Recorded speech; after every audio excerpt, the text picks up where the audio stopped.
ये ध्यान रहे कि 21 फरवरी 2024 को हरियाणा पुलिस की गोली से शुभकरण सिंह 23 साल के नौजवान किसान की शहादत हुई थी जब उनको सर में गोली मारी गई थी।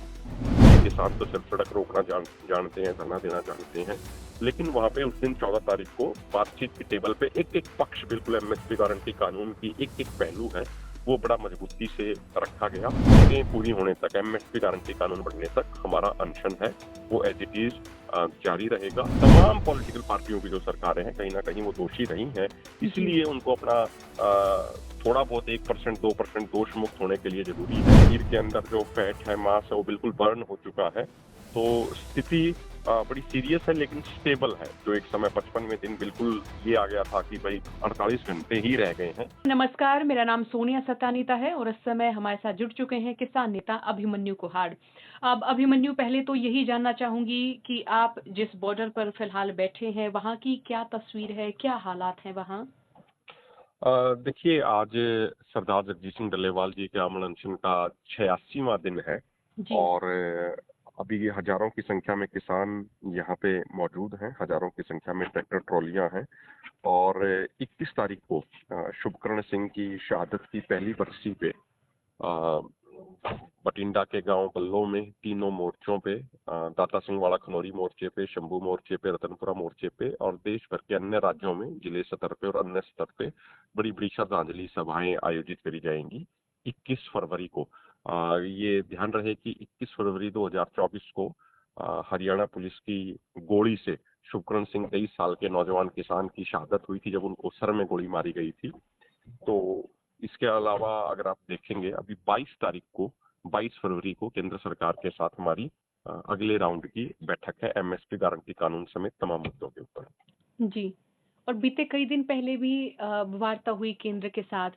वो किस तरह से रही? डल्लेवाल साहब भी वहाँ पर गए थे। क्या बातचीत हुई और क्या क्या रवैया रहा सरकार की ओर से?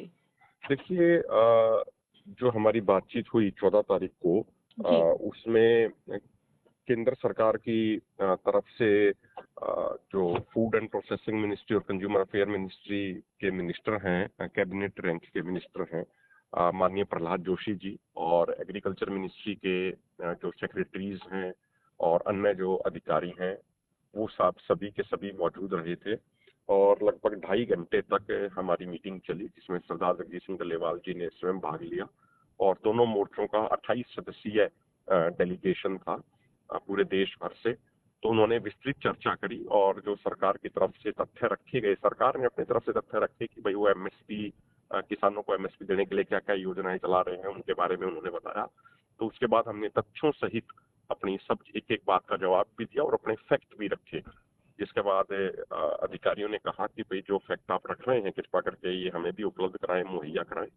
तो उनको कुछ जो फैक्ट उन्होंने मांगे हमने उपलब्ध करा दिए हैं और बड़े ही तथ्यपूर्ण ढंग से, जो अक्सर एक ये नैरेटिव बिल्डअप कर दिया जाता है कि भाई किसान तो सिर्फ सड़क रोकना जानते हैं, धरना देना जानते हैं, लेकिन वहां पे उस दिन 14 तारीख को बातचीत की टेबल पे एक एक पक्ष, बिल्कुल एमएसपी गारंटी कानून की एक एक पहलू है वो बड़ा मजबूती से रखा गया।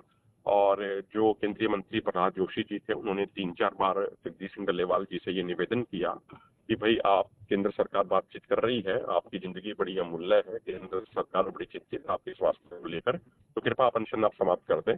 लेकिन दोनों मोर्चों के नेताओं ने उतने ही विनम्रतापूर्वक ढंग से कहा कि मांगे पूरी होने तक, एमएसपी गारंटी कानून बनने तक हमारा अनशन है वो एज इट इज जारी रहेगा। और मीटिंग है वो बड़े सौहार्दपूर्ण माहौल में हुई थी। अगली बैठक है वो 22 फरवरी को होगी। यानी मैं कहूँ कि पहले जो आपकी बैठकें हुई हैं, उनसे बेहतरीन बैठक ये रही है और जो बैठक का समापन हुआ है, वो उस बिंदु पर हुआ कि जिसमें आप भी सहमत रहे और सरकार के पक्षकार भी सहमत रहे। देखिए, मैं ये कहूंगा कि पहले भी जो मीटिंग हुई थी पिछले साल 8 फरवरी, 12 फरवरी, 15 फरवरी, 18 फरवरी को, वो भी एक उनका माहौल और उस समय स्थिति अलग थी। आज जो माहौल है, स्थिति है, वो इस तरीके से अलग है कि भाई उस समय रात को हमारी 2-2 बजे तक भी मीटिंगें चली। उस समय भी एक बातचीत का जो ढंग था वो दोनों तरफ से ही विनम्रता पूर्वक था। तो अब की बार भी विनम्रता पूर्वक ढंग से और पूरी मजबूती के साथ हमने बातचीत रखी है एक एक पहलू को। पहली मीटिंगों में भी हमने इसी तरीके से मजबूत ढंग से बातचीत रखी थी, और अब की बार भी हमने मजबूत ढंग से बातचीत रखी। तो 22 को केंद्र के साथ मीटिंग है। अभी तक की माने तो 25 तारीख को यानी 25 फरवरी को दिल्ली कूच का एक प्लान भी बना हुआ है। देखिए, मैं कहूँगा कि हमारी जो मीटिंग होगी, मीटिंग के बाद हम जो अगली रणनीति का विचार चर्चा करके दोनों फोरमों के नेता हैं वो ऐलान करेंगे। हमारा स्पष्ट मानना है कि देश में बड़े से बड़े मुद्दों का समाधान देश और दुनिया में बातचीत के माध्यम से ही होता है। तो अगर सरकार हमारी मांग पूरी कर देगी, तो मुझे लगता है कि फिर ना तो कोई आगे कार्यक्रम देने की जरूरत है, ना आगे आंदोलन चलाने की जरूरत है। जब हुँ। मांगे ही पूरी हो जाएंगी तो अपने घर पे चले जाएंगे हम। कोई सड़क पे बैठना किसी का शौक थोड़ी है, सड़क पे बैठना तो मजबूरी है। पिछले 1 साल से बैठे हैं। तो इसीलिए मुझे लगता है कि हम 22 तारीख के बाद ही सारा विचार चर्चा करके आगामी रणनीति है वो अपनी कोशिश जी। करेंगे। तो क्या इस प्रकार की जो बैठकें होती हैं, क्या उनमें चर्चा होती है कि बैरिकेड्स हटाए जाएँ, दिल्ली जाया जाए या वहाँ वहाँ पर देखिए, बैठा जाए? मुझे लगता है कि प्रायोरिटी इस बात पे होनी चाहिए कि एमएसपी गारंटी कानून बन जाए। अगर एमएसपी गारंटी कानून ही बन जाएगा ना, तो हमें दिल्ली जाने की जरूरत है, ना हमें यहाँ बैठने की, ना पंजाब हरियाणा बॉर्डरों पे बैठने की जरूरत है। तो फिर बैठने की जरूरत ही नहीं है। तो हुँ। इसलिए जो प्रायोरिटी है मीटिंग की, जो एकमात्र जिस मुद्दे पे विस्तृत ढंग से चर्चा हुई, वो जी। एमएसपी गारंटी कानून ही था। और 22 तारीख की बैठक में भी एमएसपी गारंटी कानून के ही विभिन्न पहलुओं के ऊपर विस्तृत चर्चा होगी। हुँ। फिलहाल मैं मानूँ कि एक तरह से किसान आंदोलन भी अब जारी है, 1 साल हो गया है किसान आंदोलन को भी। तो यहाँ पर जो नेता आ रहे हैं, अब उनसे आप दरख्वास्त करते हैं कि वो भी उनकी आवाज़ आगे बढ़ाएँ, जिसमें मैं हरियाणा के भी नेताओं का ज़िक्र करूँ, पंजाब के नेताओं का भी ज़िक्र करूँ। तो क्या आप खुश हैं कि जो पक्ष की ओर से, विपक्ष की ओर से जिस तरह से प्रतिक्रियाएँ आई हैं, जिस तरह से सहयोग आया है आप लोगों के हिस्से? देखिए, मुझे मेरा मानना है कि विपक्ष की भी, पक्ष की भी, सभी की ये जिम्मेदारी बनती है कि वो किसानों के मुद्दों पे अपने राजनीतिक मतभेद भुलाकर एकजुट हों और एमएसपी गारंटी कानून किसानों के लिए सुनिश्चित करें। हम किसी एक पार्टी को पॉइंट आउट नहीं कर सकते, एक पार्टी को छोड़ नहीं सकते। तमाम पॉलिटिकल पार्टियों की जो सरकारें हैं, कहीं ना कहीं वो दोषी रही हैं। जी। इसलिए उनको अपना थोड़ा बहुत 1% 2% दोष मुक्त होने के लिए जरूरी है कि वो एकजुट होकर एमएसपी गारंटी कानून बनाने के लिए कार्य करें। लाल साहब की तबीयत फिलहाल कैसी है? देखिए, जगजीत सिंह डल्लेवाल जी 14 तारीख को भी लगभग 8 घंटे का सफर करके एम्बुलेंस के माध्यम से गए थे। वीकनेस बहुत ज्यादा है, लेकिन हौसले पूरे तरीके से बुलंद हैं। जो उनके वाइटल पैरामीटर्स हैं, तो 55वें दिन उन्होंने मेडिकल एड शुरू करी थी, तो उसके बाद से उनके वाइटल्स हैं वो स्टेबल हैं। बाकी शारीरिक तौर पे काफी ज्यादा कमजोर हैं। अगर वो 10 मिनट बोल भी पड़ते हैं तो फिर सर में दर्द और कान में दर्द होने लग जाता है, क्योंकि इम्यूनिटी बहुत वीक हो चुकी है।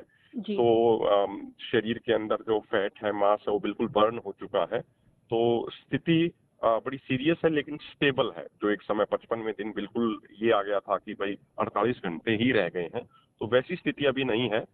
लेकिन स्थिति बड़ी सीरियस है। 22 तारीख की जो मीटिंग है उसको लेकर आप उम्मीद में हैं अब की बार कि कोई ना कोई समाधान ज़रूर निकलेगा या ठीक ठीक तरह से बातचीत होगी, बातचीत एक तरह से ऐसी होगी कि जो संतुष्टिजनक हो? देखिए सोनिया जी, मेरा मानना है कि लोकतंत्र के अंदर जो बातचीत का तरीका है वो यही है कि भाई तथ्यों के अनुसार या तो अपनी बात हम साबित कर दें और सामने वाला उसको स्वीकार कर ले, या फिर सामने वाला तथ्यों के आधार पे हमें किसी बात पे कन्विंस कर दे। जी। उसी इसी तरीके से तो सहमति बना के चला जाता है ना लोकतंत्र के अंदर। जी। अगर कोई ये कहेगा कि भाई लोकतंत्र के अंदर नहीं नहीं नहीं हम तो अपनी चलाएंगे, बेशक सामने वाले की बात सही हो, बेशक सामने वाले के तथ्य सही हो, फिर भी कोई अगर जोर जबरदस्ती करे, वो तो फिर लोकतंत्र नहीं बचा ना। अब हम तो एक बात कह रहे हैं कि अभी 31 सांसदों की जो कमेटी है, permanent committee on agriculture parliament की, जिसे मिनी पार्लियामेंट भी बोला जाता है, जिसमें मेजोरिटी जो सांसद है वो एनडीए के हैं, बीजेपी के हैं, जब उन्होंने भी अपनी सर्वसम्मति से ये रिपोर्ट दे दी कि एमएसपी गारंटी कानून बनाया जाना चाहिए, तो मुझे लगता है बाकी कुछ बचता नहीं है। तो माननीय प्रधानमंत्री नरेंद्र मोदी जी को बड़ा दिल दिखाते हुए, किसानों के बारे में सोचते हुए, किसानों के बारे में चिंता करते हुए उनको एमएसपी गारंटी कानून बनाने का जल्द से जल्द ऐलान करना चाहिए। बहुत-बहुत शुक्रिया अभिमन्यु, बातचीत के लिए बहुत शुक्रिया आपका। बहुत बहुत शुक्रिया, धन्यवाद।